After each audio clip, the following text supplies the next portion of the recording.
In just 48 hours, a new playbook has emerged in the next phase of the US-China AI war. What comes next in this tech feud could define the coming decade in the ties between both the countries. On Monday this week, American President Donald Trump allowed the sale of Nvidia's advanced AI chip, H200, to China. But this move by the US comes with stringent conditions and a 25% revenue share. He said there were less security risks because Huawei Technologies already provides AI systems with similar capabilities. For Nvidia, it is a welcome decision and a step towards expanding itself. But is Beijing willing to buy Nvidia chips?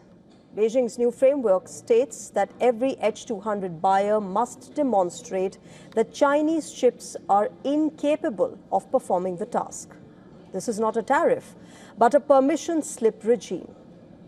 Last fiscal year, Nvidia earned $12 billion from China. But that revenue is now gated behind bureaucratic approval designed to fail.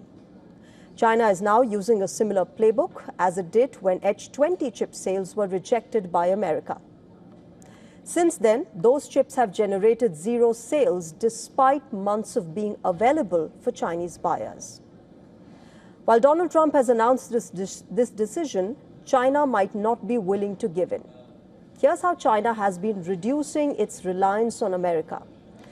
Beijing has turned its dependence into a weapon against itself.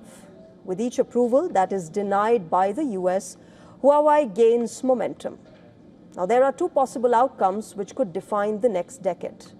Either Trump revokes the approval and returns to containment, or American chips enter China through a bureaucratic maze meant to stifle sales, while Beijing creates the independent tech economy that Washington fears the most.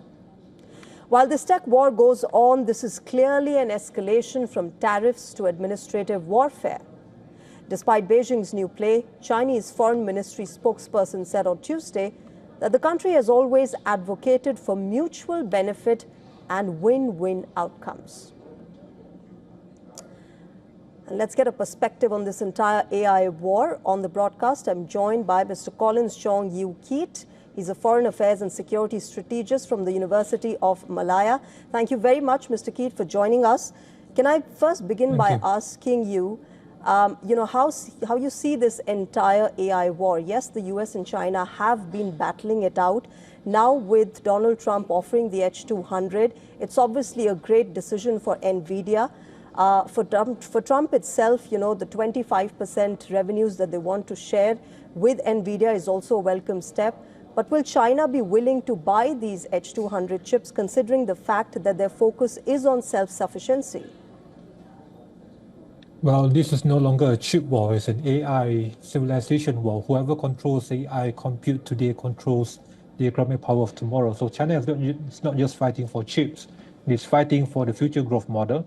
We have seen how Chinese companies now have also been struggling in terms of the in terms of the capacity, in terms of the technological gap that still exists, and the H200 is needed by China. And of course, it's not just a commercial product, it's a strategic AI infrastructure asset, and of course also optimized for large-scale AI model training, military simulations, cyber warfare, quantum workloads, and all that. So this is important, this is strategic, and Trump knows that, and China knows that.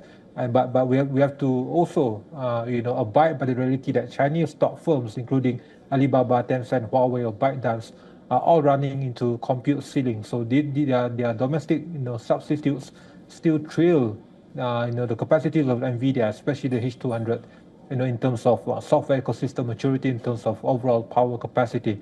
And without H200, China risks a slower AI model upgrades, a weaker weapons system, weapons development, and of course also we have these ripple effects in terms of other power indicators. So like it or not, Beijing will need to, they have to also confront the fact that this is needed. Nvidia is still very much needed in terms of upgrading the Chinese system, and without that, they'll just be further weakened by the current internal economic weaknesses, and of course also the maybe a potentially a stunted growth model in terms of GDP, in terms of also military empowerment. So this is the risk This is a huge gap that is facing now, and Trump sees that, and Trump is offering now a new way forward for Beijing.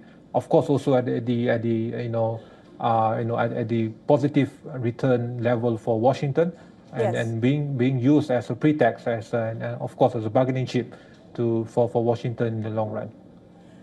Mr. Kate, yes, China has that realization that at the moment it is behind America when it comes to this AI battle. But will Xi Jinping and his administration be so naive that they will give in to this kind of a geostrategic and geopolitical move by Donald Trump, where he's trying to, stunt the Chinese domination on semiconductors, or the expected dominance that China is supposed to have on semiconductors?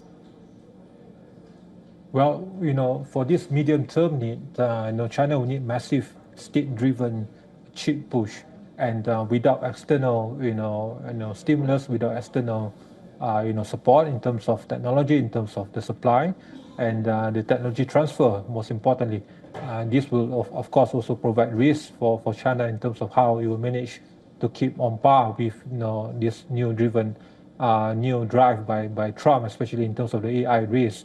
And and of course, at the same time, Beijing also will not be naive in terms of easily being at the expense of Trump's new venture in terms of entrapping Beijing further in this regard. In a two-pronged situation at the AI and technological level, of course, also at the same time the tariff level. So, but this is increasingly being used to great effects by Trump in parallel with his tariff moves. And that, and of course also at the greater geopolitical move now with the heightened tensions in East Asia. So I don't see a very positive outcome for Beijing in this regard. We have seen now Beijing is further entrapped in all these fronts, but it faces no choice now for it to modernize its own military push and for it to ensure that the gap stays relevant. And for any reason for Beijing to move into Taiwan, it will need also the superiority in terms of the AI leadership. So for that, it will still need the American chips. It will still need the American technological, superiority in this regard, and is at the losing front for now. All right. Given the fact that the H200 chips have already reached China illegally, we'll have to wait and watch how this AI battle really moves forward. Thank you very much, Mr. Keat. We'll leave it there. And thank you very much for joining us on WION and sharing your perspective.